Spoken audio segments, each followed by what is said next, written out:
Good thing this will never happen to us.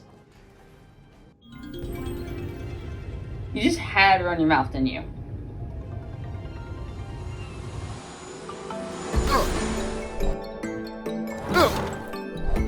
No.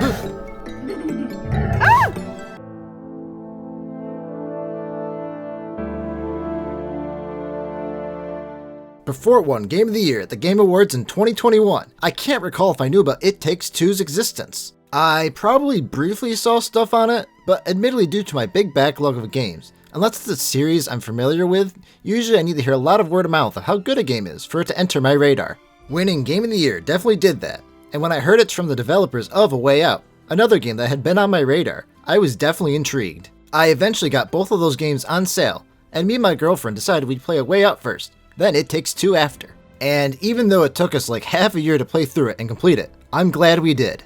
This wild ride of a game took us 14 hours and 22 minutes to complete across many play sessions. This was over twice as long compared to their previous game A Way Out, and this game is definitely grander in pretty much every way. The premise of the game is a dysfunctional couple on the verge of divorce get transformed into dolls by their daughter's magic book, and they have to work together to figure out how to return to their normal bodies. At the start of each session, you and the person you're playing with get to pick between one of the two characters. I just had to pick Cody for potentially obvious reasons, while my girlfriend picked May. This game definitely has a heavy emphasis on the story, just like A Way Out, but while that game tried to be more of a cinematic co-op experience, It Takes Two definitely has more of a video game feel to it, which definitely works in this game's favor, as it allows it to be an absolutely crazy time with many wacky and fun scenarios. The imaginative and colorful toy box nature of this game definitely gave me vibes of the N64 era. The fact the game is a bit of a platformer adds to this feeling too. The wide variety of wacky and cartoony characters definitely helps make the world feel super creative and unique as well. The designs of the main characters are both goofy and charming, and I got so used to them that on the rare occasions we see the real humans, they look odd, and they definitely give me the Uncanny Valley vibes. There's a lot of different scenarios the game throws at you too, ranging from fighting their vengeful vacuum to going through their daughter's toy world, and even joining in on a pretty intense war between squirrels and wasps. The game jumps between all these scenarios pretty quickly and never lets them get stale. Sometimes what genre the game is changes too, from third-person shooter to top-down RPG to even a fighting game. The transition between all these feels natural too, and the story progression always makes sense. All these wacky scenarios definitely brings back a childhood sense of imagination and creativity, and made me feel nostalgic despite the game being brand new to me.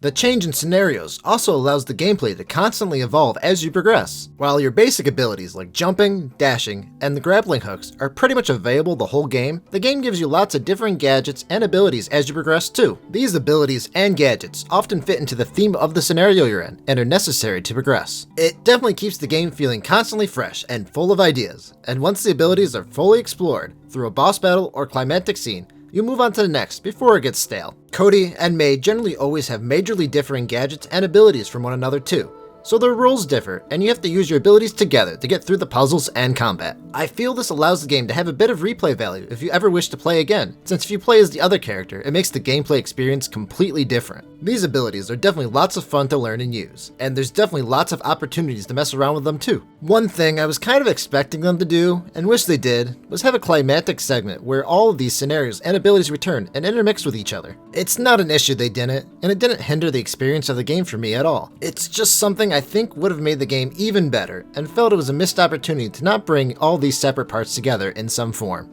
Since this game is designed completely for the purpose of co-op, obviously the most fun aspect of the game is the collaboration with each other. The level design and gameplay is very much centered on working together and communicating how to solve the puzzles and objectives together. While the game's progression is linear, it definitely leaves a lot of room for you to go through it at your own pace and make your own fun. I know me and my girlfriend had a lot of fun using the abilities we got to mess around, and we couldn't resist the temptation to troll each other sometimes. And for most parts of the game, it's pretty forgiving if you die, and respawn you nearby with little to no consequence. Really, the only times you don't want to die is during a boss fight, where if you both die at the same time, you have to restart the fight all over. But if only one of you dies at a time, the other will respawn after a few seconds. However, those few seconds can definitely feel pretty stressful at times. I definitely can see the higher difficulty of some of these boss fights definitely becoming super challenging if one or both players aren't super experienced at gaming. Unlike A Way Out, where the game usually keeps you going on a direct path for most of the game, the levels in It Takes Two have a lot of hidden details throughout for you to discover as you play. There's definitely a lot of fun interactables spread out all over the place for you to mess around with, which we definitely had fun playing with. There's some cool Easter eggs hidden in some of the areas too. Because of these, there's definitely a few instances where my girlfriend was waiting for me at the objective while I was messing around with whatever I found. In addition to all of that, the most fun things to discover in these open areas are the mini-games. These add a competitive element to the game and allows you to have a break from the teamwork to challenge each other. Some are easier to find over others, and they're all very different from one another. Some utilize the game mechanics, while others are more traditional, well-known games. There were definitely certain mini-games where either me or my girlfriend would be noticeably more skilled than the other, and others where it was a lot closer. These definitely do give a nice change of pace from the collaboration of the main story, and the variety of them makes it so there will probably be at least one both you and whoever you play with will excel at over the other. I definitely enjoyed the story in this game a bit too. I won't delve too deep into the details of the plot, but if you're worried about spoilers, definitely skip ahead to the next portion of the video. It's definitely a pretty wild adventure, and there's lots of humorous interactions, and it even delves into some dark humor at times too. The two main characters are definitely a bit unlikable at first, as we're seeing them at their worst, as their relationship is broken, and they definitely are not the best people in this state. Even though their daughter and Dr. Hakim are trying to bring them back together, it often feels like it's not going to be possible, as the characters themselves do not want to fix their relationship. But as the game progresses, you do get attached to their fun sides, and see the good of them as they grow and learn to reconnect, and you begin to see some potential for them to actually grow back together. They definitely make some destructive decisions and mistakes on the way though, and backtrack at times on the progress they've made, so you're always kept on your toes with them. The story really ends up being pretty wholesome and heartwarming overall though, and I can see it potentially being a learning experience for lots of couples too, even if you are in a good state. After playing through this wonderful game, I have to say, It Takes Two is a pretty perfect co-op experience, and I can see why it won Game of the Year in 2021. There's a huge variety of things to do in the game, and so many fun scenarios for you to play through. The game is very consciously designed for both players to constantly enjoy it, but it also makes the experience different for each character to encourage playing through again. It provides both some occasional challenge, but never too much, and is very fair to the players. The fact this game's plot heavily revolves around love and romance makes me highly recommend it for couples to play. And even then, it's still a really fun game to play with anyone you wish, whether it's a friend or family member. I know me and my girlfriend really enjoyed playing this game, and it's one I'd love to return to someday to play through again with her, and I'll definitely cherish the memory of us playing together.